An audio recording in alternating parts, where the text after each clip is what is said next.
Your Humanities Half-hour is brought to you by the Northern Marianas Humanities Council.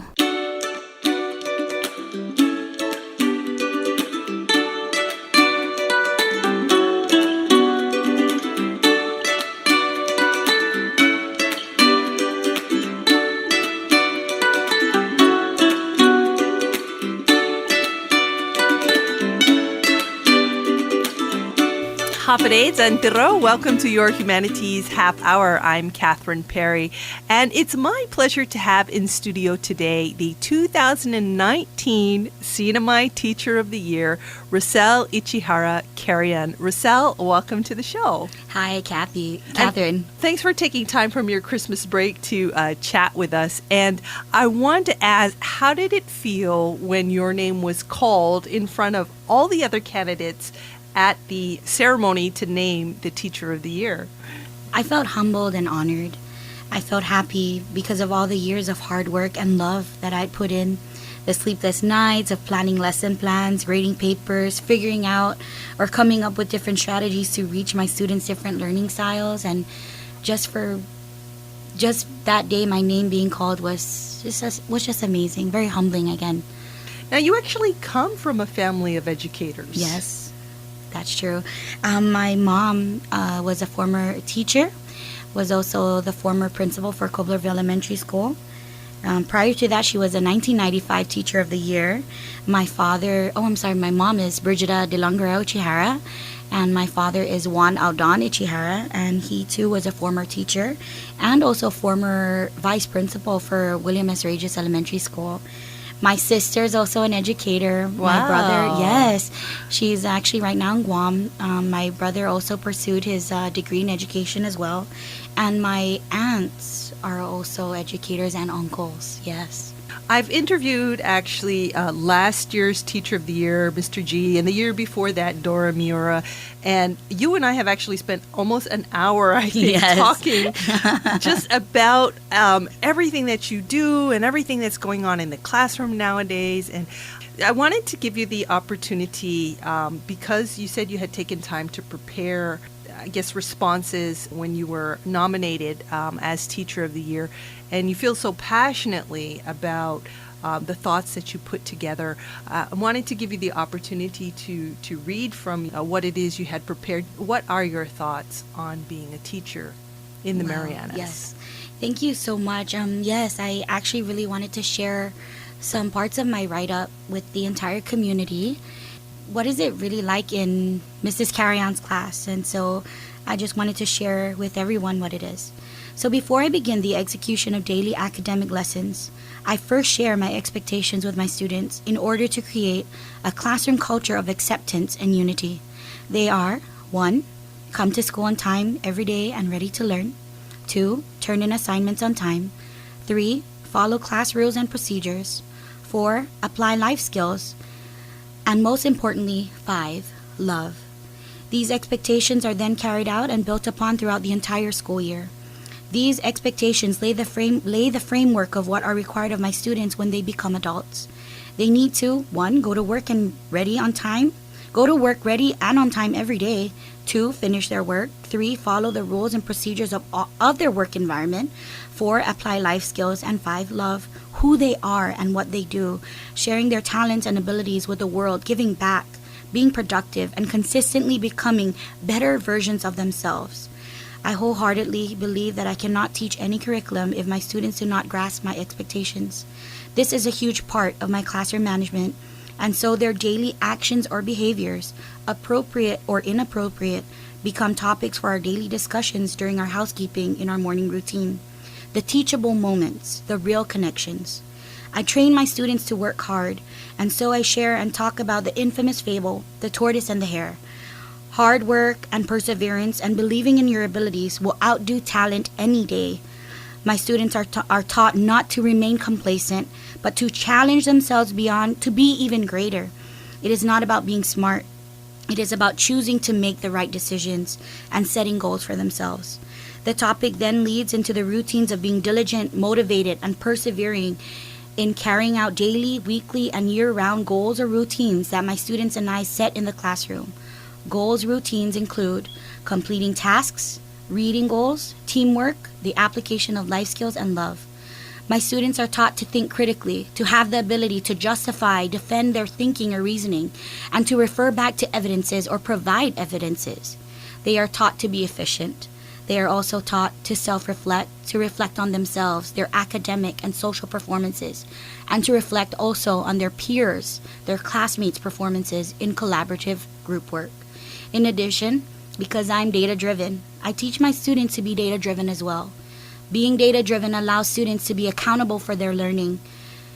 The students take ownership. They track their progress. They ask themselves, did I progress or regress? And how can I be or get better? Being data-driven allows my students to be prepared for the real world.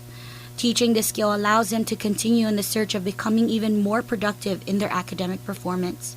Data, evidence, self-reflect, evaluate, progression. These are the words my students use and comprehend. I challenge my students to make it to honor roll, but if they can't do it, I challenge them to reach their reading goals. And if they can't reach their reading goals, then I challenge them to share their love with the world by actively participating in school and community events or activities. Please note that honor roll students have to reach their reading goals and share their love. I look at the whole child for this award. Year after year, I have witnessed my students challenging themselves, pushing themselves beyond their limits, and have, without a doubt, proven to be successful academically and socially. My classes throughout the years have shown phenomenal teamwork and love. I am extremely proud of all of them. So that's what it's like in my room. And that sounds like a lot of expectations for them. Well, we got to say, you teach fourth grade at Oleai Elementary. A couple of things jumped out at me from that. One was, I think all of the future employers of these kids are saying, thank you, Roselle, for instilling in them these habits that, as you said, are going to prepare them for the workforce. And the other thing you talked about was love. Yes. How important is it for students to learn love and other values in the classroom nowadays?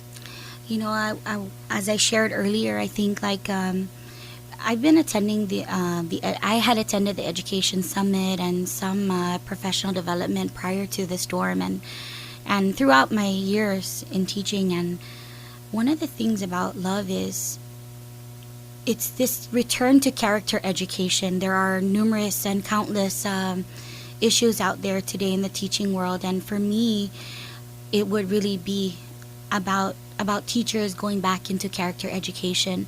And what that entails is really love. Everything that comes with that. There's caring, teamwork, perseverance, motivation, believing in yourself, believing in others' abilities, and always celebrating the differences, celebrating the challenges as well. And in order for them to love, they have to first love themselves. And it is very hard. And that's why when you heard me earlier, it's about those, the topics of their behaviors, whether they're appropriate or inappropriate. So if they're doing a great job, I can say, man, I really liked how you helped your classmate pick up his books when he dropped them. Or I really liked how you're really working hard towards your goal. And then, of course, when there's a problem that comes up, I also say, come on, let's go talk about what's going on. That wasn't really nice what you did to your classmate, and we need to talk about that. So it is a lot of hard work, because you're not just looking at the academics point of view, and that's really what makes the job of the elementary teacher's job harder. We really do look at all aspects of the kid. It's about their social emotional well-being, their academics, their physical health, and how well they manage their emotions as well. So it's a lot, and it is love. So how more to teach love than to be that to show love to the kids as well. And I always tell them, I go, I love you, and they look at me like, you love us? Yes, I love you because you're in my room, and I can't wait to go on this journey, 1 year journey with you this school year, and I've been blessed to have amazing students. And I also tell the other students that aren't in the other classrooms, I say, just because you're not in my class doesn't mean that you aren't part of my team. I work with, the different fourth grade teachers, and we're a team, so we are all a team here, and that's really how I go about with my teaching.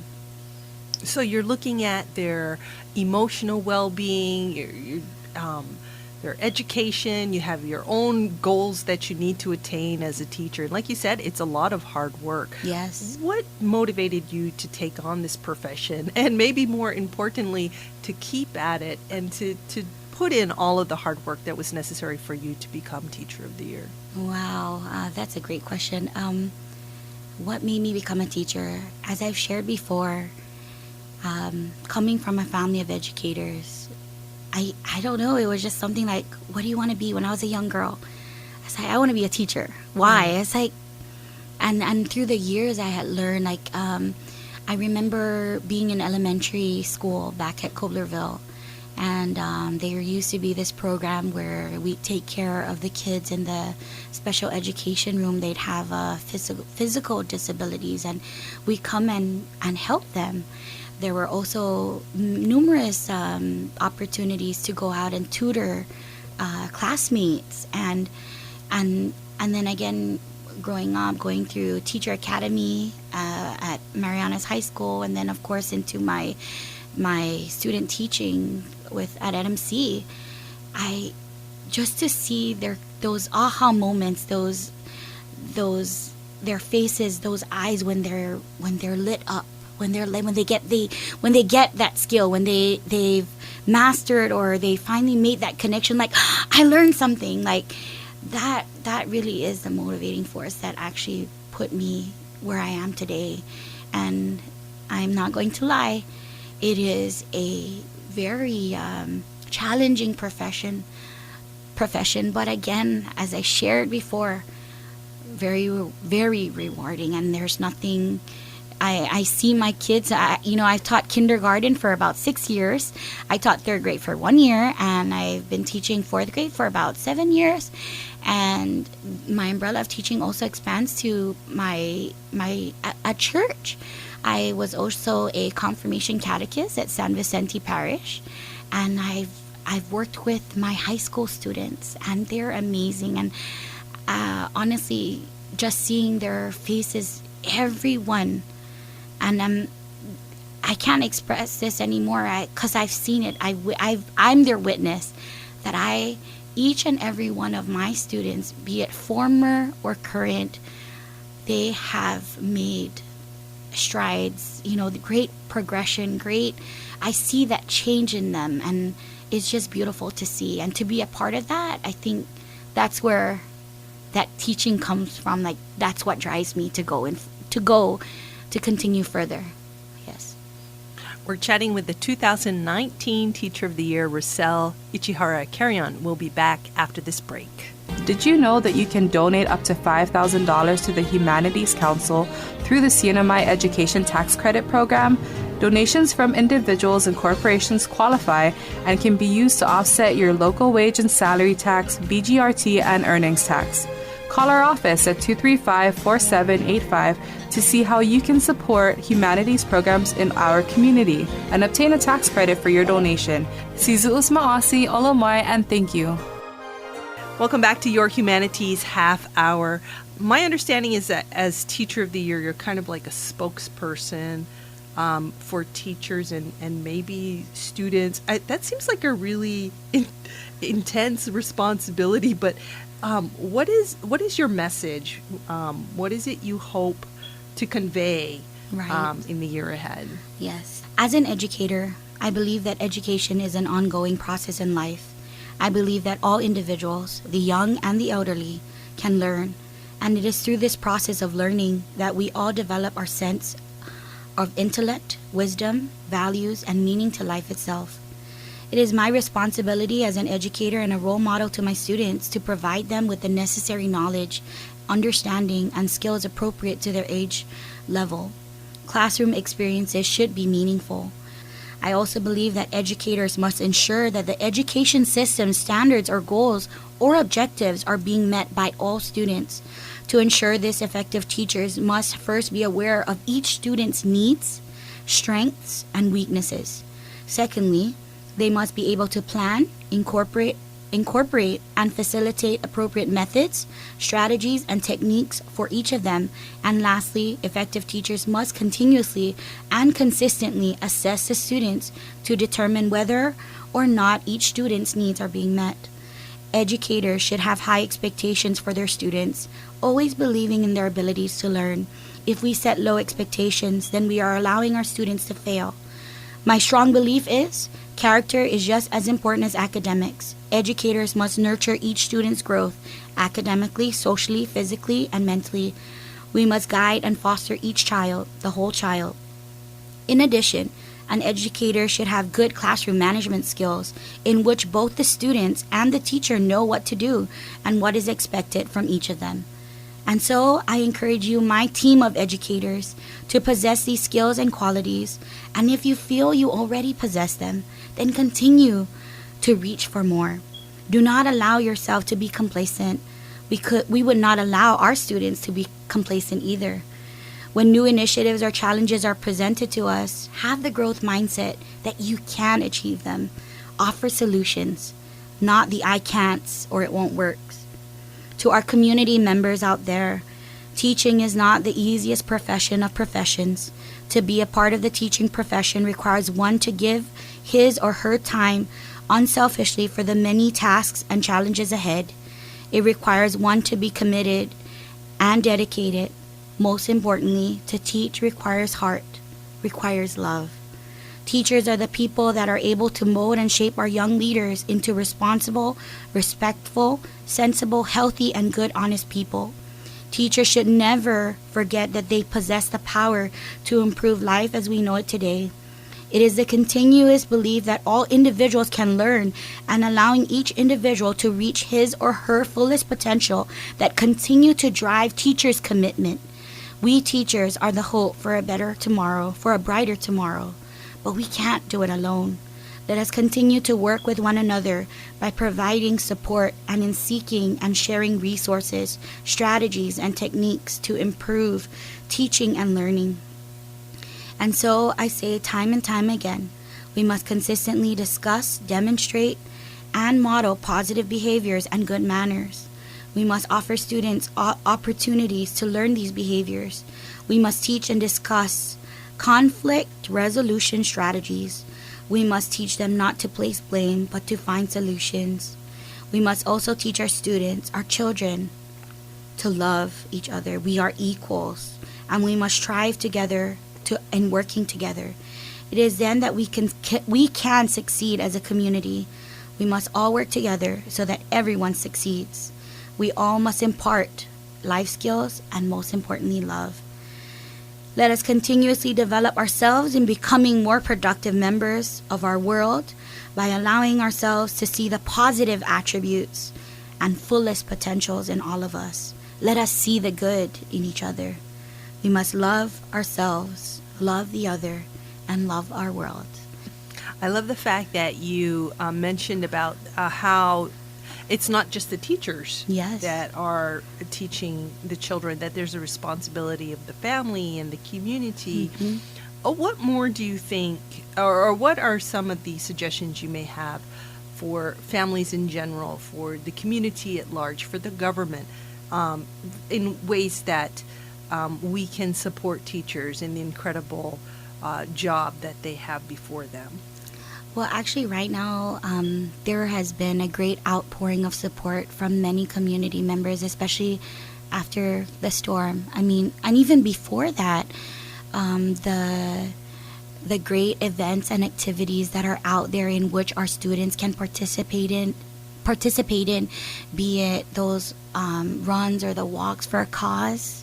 Those really help the children in seeing, oh, why should I support, or how can I support my community even better? And I think like a lot of the different organizations out there have come together, and you know, you can see it out there by all the donation boxes, like school supplies for schools and stuff like, and also the ETC, the educational tax credit.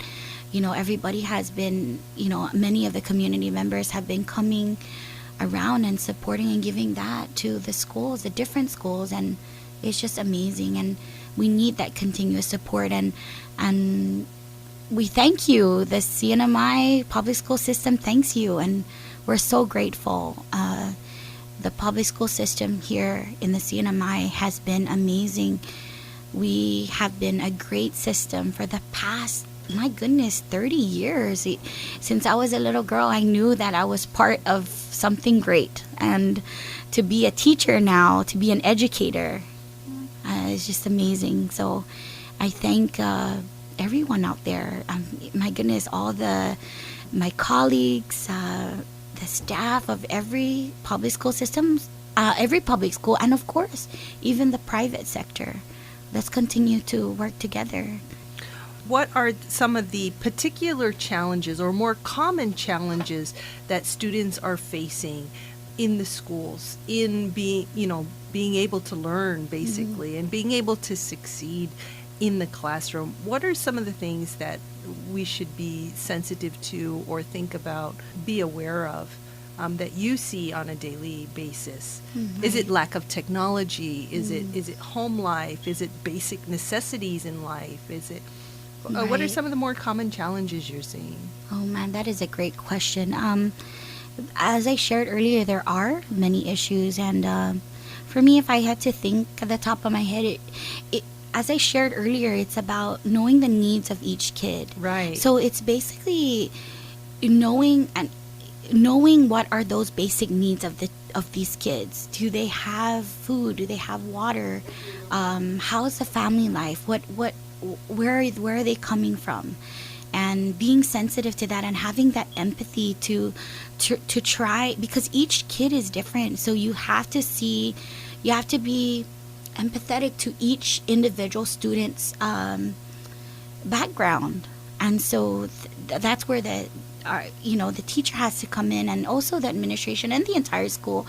What more can we do? So for me, I really make sure to get to know what's family life at home, or how's home life. And then we work from there, and then I try to reach out. I go out, I call parents. If not, then I probably make a home visit, or texting. They have WhatsApp and things like that. And then we get to we build that relationship, that student, parent, teacher, and school. And I think that's where we need to really come together, so that we can know, how would you like to set up homework time at home, or things like that. Another thing that you brought up, technology. Many students out there already do have internet connectivity. So, and again, the issue is also different now because of post U2. So it is different. But honestly, when I came back to school on December 3rd with my kids, I did a whole assessment, checking how are you, and they were ready to go to school, and that's I think they were bored. Yeah, I know. It's like before the typhoon. Yes. Well, at least this is what I heard from some relatives. It's like, I have to twist their arm to get them to go to school in the morning, Yes. and then after being out of school for Right. a month or longer, they're like, yeah, we're ready to Exactly. go. And that's just those were everyone's sentiments as the kids went back to school, and I saw it too, and many of my colleagues saw that as well. And it's just beautiful because and the kids were excited for the holidays, and it's just that spending time together. But many of the schools too were also adjusting to the new routine, Right. because from where I'm from at Oli Elementary School, we had to do double session, or we have to do double session because we lost half of our classrooms, we lost our cafeteria. So just the new routines and procedures and adjusting to them. But they were very flexible. And again, that is a life skill, flexibility, and I think the kids, the students out there have been very flexible, and they've been, understanding of what's going on out there. And I always tell them, we're all having a hard time. So let's learn, let's let's have empathy for one another and try to figure out if we're uncomfortable, let's talk about it. If we're having a problem or an issue, let's talk about it and how can we solve it together. Because we all go through the same struggles, maybe not, maybe more so than the other, but still we shouldn't say, which struggle is harder or who's struggling the most. It shouldn't be like that. We're all in it together. So yeah. So what's ahead for you in the school year as Teacher of the Year? Oh my goodness. So I am working right now with Roman Tadella, and there's a program calendar that came from CCSSO, Council of Chief State School Officers. So they give you this opportunity to meet the different state teachers of the year. Wow. Yeah. Your colleagues then. Yes. Your peers. And I'm so excited. The adventure begins, my journey begins with meeting everyone out there in the United States, and also us out here. Like there's a teacher of the year from American Samoa, Puerto Rico, Guam. So we get to meet each other, and we're going to be inducted. And and there's this whole program calendar, and I'm just trying to wrap my head around it. So it's kind of like, I don't know what's going on, but really excited about it. And I can't wait to build that friendship with everyone out there. Thank you so much for your time. Is there anything you'd like to add before we go that maybe I didn't ask about? Yes. I really would like to take this time out for my thank yous, if that's okay with you. First of all, I'd like to thank God. I thank Him for again all the blessings and the challenges in my life. I thank my husband, Nick, and my children, Jose and Isabel, for being the backbone, the support in all of the things that I do. I couldn't do the things I do without them, without their love. I thank my parents for guiding me, for being my inspiration. I thank all my former and current administrators. You know who you are. I thank my colleagues as well. I thank the entire Turtle family, and I also thank the entire PSS family. Just to have this title is just amazing, and I really would like to congratulate all the teachers of the year, all the instructors of the year, all the teacher aide of the years, everyone, all of the years. Congratulations for all your hard work, and again, let's continue to work together.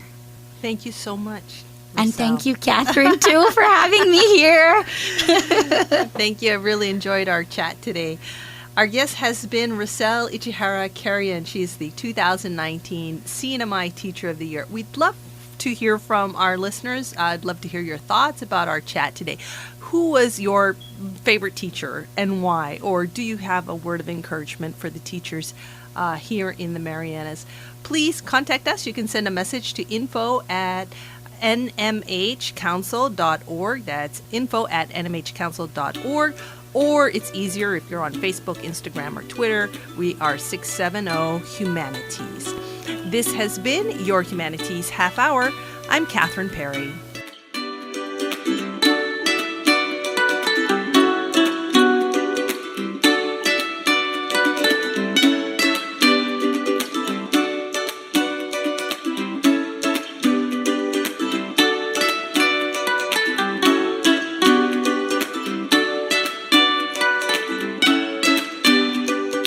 This program was supported by a We the People grant awarded to the Northern Marianas Humanities Council from the National Endowment for the Humanities. Any views, findings, conclusions, or recommendations expressed in this program are those of the participants and do not necessarily represent those of the National Endowment for the Humanities or the Northern Marianas Humanities Council.